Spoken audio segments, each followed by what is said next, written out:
जी अस्सलाम वालेकुम, मैं नूरुल आरफीन सिद्दीकी और आप देख रहे हैं हमारा यूट्यूब चैनल। बड़ा ज़बरदस्त किस्म का बयान है, मैंने सोचा आज इसी पे आरफीन साहब जो हैं वो मुकराती कर लें। ख्वाजा इज़हार साहब फरमा रहे हैं कराची पुलिस चीफ का बयान बाइस शर्म, मुराद अली शाह नाकाम हो चुके हैं। सनसनीखेज़ बयान है, सनसनीखेज़ बयान है। हालांकि ये बात हम सब जानते हैं, पता नहीं इतने देर क्यों लग गई, हमेशा देर कर देता हूँ मैं। मुनीर नियाजी ने मेरे ख्याल है ख्वाजा इज़हार के बारे में ही कहा था। अजीब सी बात है, कराची पुलिस चीफ कह रहे हैं कि जी कराची में अमन व अमान की सूरत हाल दिगरगू उतनी नहीं है जितनी मीडिया रिपोर्ट कर रहा है। ताजिर बरादरी इस पर शोर मचा रही है। कंडेमनेशन में ख्वाजा इज़हार का एक प्रेस स्टेटमेंट जारी होता है, बल्कि शायद प्रेस कॉन्फ्रेंस थी यस, और उसमें ये कह रहे हैं कि पुलिस चीफ का बयान बाइस शर्म है। सर बाइस शर्म तो ट्रैक रिकॉर्ड भी है, बाइस शर्म तो अल्ताफ भाई वालों का ट्रैक रिकॉर्ड भी है। आप भी इनकार तो नहीं कर सकते कि आप भी उसी टोले से ताल्लुक रखते हैं। कराची को जिस वक्त आप लोगों ने अपने कंधे बल्कि अपने सर पे उठा रखा था, आपको याद है कुछ अंदाजन ऐसे ही हवाई फायर अगर कर दें, कराची में उस वक्त कितनी लाशें रोजाना गिरती थी? उस वक्त के मुकाबले में कराची इस वक्त कैसा है? जनरल नॉलेज का एक सवाल अगर आप जवाब दे पाए।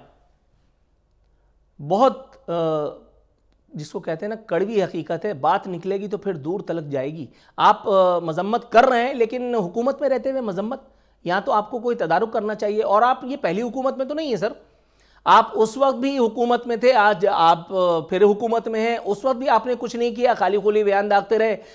कराची में बिजली का बहरान हो या अमन व अमान की फिजा दिगरगू हो, आपका एक बयान आता था। नाश्ता कमेटी जो है वो एक बयान जारी कर देती थी कि जी हमें सख्त तशवीश है, और उसके बाद रावी चैनी चैन लिखता था। फिर अगले दिन वही दोबारा हिकायत खूनचका लिखी जा रही होती थी। ख्वाजा इज़हार साहब फरमा रहे हैं कि माजी में पीपल्स पार्टी के वजीर आला और वजीर दाखिला सिर्फ चैन की बांसुरी बजाते रहे। आप बिल्कुल दुरुस्त कह रहे हैं, मैं आपकी बातों से सहमत हूं पूरी तरह से। आपको यह सेहरा भी हासिल है कि आपने मेरा यूट्यूब चैनल आरफीन नामा, उसका उद्घाटन आप ही ने किया था। आप मेरे इस हवाले से जो है वो मुकर्रब भी हैं, मैं आपको इसका क्रेडिट देता हूं पूरा। लेकिन जनाब मन पूछना यह था कि जिस वक्त माजी में ये सब कुछ हो रहा था, आप लोग कहां सत्तू पी के सो रहे थे? आप जो है वो कहां थे? आपकी क़यादत कहां थी? माजी में पीपल्स पार्टी के जितने वज़राए आला आए हैं, उनको वजीर आला बनाने में आपके कितने लोगों की साजिश इन्वर्टेड कॉमास में शामिल रही है? अल्ताफ भाई की जिस वक्त चप्पलें सीधी की जा रही होती थी, जिस वक्त उनकी गजल प्रोग्राम 90 पे होता था और आप लोग पजामा पहन करके चूड़ीदार और जी भाई कर रहे होते थे, दरी चांदनी पे बैठ करके, और बाकायदा अजीज मियाँ कव्वाल की तरह से गर्दन इधर उधर हिलाई जा रही होती थी, उस वक्त आपको ख्याल नहीं आया ये बात करने का? अब आपको ख्याल आ रहा है?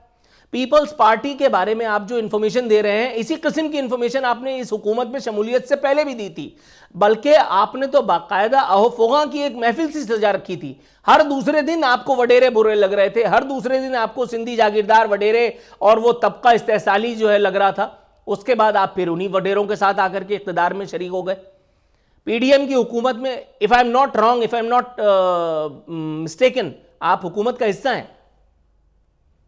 पिछली मरतबा जो कूलर वाला वजीर आला हम पे नाजिल था, जिनका कूलर ने हमें बड़ा परेशान किया हुआ था, और उसके बाद उनकी 125 साल उम्र के बावजूद भी उनको जबरदस्ती डेंटिंग पेंटिंग करके उनको कराची नामनिहाद ऑपरेशन का कप्तान बना दिया। हालांकि वो कप्तान को पता ही नहीं होता था बारात कहां जा रही है। उनके कंधे पर रख करके बहुत सारे काम हो रहे थे, उनके कंधे पर रख करके। और वो जो है वो यूएई वाले जो हैं वो टप्पी साहब, वो डिफेक्टो वजीर आला बने हुए थे। उस वक्त आपको ये खूबसूरत ख्याल नहीं सूझा कि आप हमें ये बताएं? फरमा रहे थे कि पूछना चाहता हूं कि कराची से जो 300 अरब टैक्स लेते हो, उससे कराची को आज तक क्या दिया है? बहुत जबरदस्त सवाल है, बहुत जबरदस्त सवाल है। पूछना तो यह भी था कि आप लोग भी 2 चप्पल में आए थे और अब सब अरबपति हैं। वो पाशा साहब, क्या नाम है उनका, मैं उस वक्त नाम भूल रहा हूँ, उन्होंने प्रेस कॉन्फ्रेंस करते हुए और बाकायदा एक इंटरव्यू देते हुए मुताद्दिद दफ़ा ये बात की है, प्रेस टॉक्स में भी बात की है। आपके अपने घर के भेदी ये बात करते हैं, आप तक का नाम उन्होंने लिया है। मुझे नहीं पता ऐसा है या नहीं, मुझे नहीं पता कि आप एक टेंट में रहते हैं, मुझे नहीं पता कि आप एक जुग्गी में रहते हैं या आप बाकायदा किसी विला के मकीन हैं, मैं नहीं जानता। लेकिन बहुत सारे लोगों का नाम उन्होंने लिया जो चप्पल में आए थे और 2 जो है वो अरबपति बन गए। कुछ ऐसे लोगों को तो मैं भी जानता हूं जिनको बात करने की तमीज नहीं थी, जो जब बात करते थे तो मुंह से गुटके की बदबू आती थी, लेकिन वो बाद में एमपीए, एमएनए, फिर वजीर तक बने, सेनेटर भी बने। वो लोग जिनके आज पेट्रोल पंप्स हैं इसी कराची में, वो लोग जिनके पास जो है वो कैनेडियन अमेरिकन नेशनैलिटी भी है। आप इस बारे में अगर कोई थोड़ी सी बात करते तो जरा हमें जरा अच्छा लगता। आप फरमा रहे हैं 300 अरब रुपए टैक्स। आपको याद है कि आप लोग पिछली मर्तबा जो अल्ताफ भाई वाली MQM थी, अब तो खैर ना मुंह में दांत है ना पेट में हाथ, अब तो किसी से 50 रुपए नहीं मिलने, लेकिन उस वक्त जब मुत्तहदा, उस वक्त की मुत्तहदा कराची के लोगों से भत्ता लेती थी, गैर मुस्लिमों तक से आप फितरा ज़कात लिया करते थे, याद होगा आपको।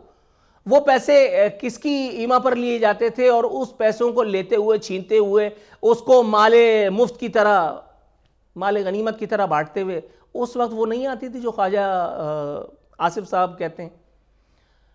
बात आपने ठीक की। कराची पुलिस चीफ की जितनी नज़र मैंने कल आरफीनामा में उतारी है वो एक तारीख है अल्हम्दुलिल्लाह, और ये हिमाकतें इन्वर्टेड कॉमास में मैं करता रहूँगा। कराची वालों की प्रोपगेशन के लिए मैं अकेला बहुत हूँ, आपको बिला वजह इस मैदान में टांग डालने की क्या ज़रूरत थी। फी अमान अल्लाह। मैं हूँ इमरान रियाज खान, अब आप मुझे देख पाएंगे सिर्फ बोल न्यूज़ पर। इमरान रियाज खान साहब जो हैं वो बोल फैमिली का हिस्सा बन गए हैं। बड़े अरसे बाद किसी चैनल ने हौसला किया है, तो मुझे ऐसा लगता था कि हमें बोलने की इजाजत नहीं मिलेगी, लेकिन बोल ने डिसाइड किया कि बोलने की इजाजत वो लेकर देंगे। मुझे बोल की एक चीज बहुत अच्छी लगी कि बोल ने कैटेगोरिकली कहा कि जो करना है करो, हमने अपना कोई बंदा नहीं निकालना।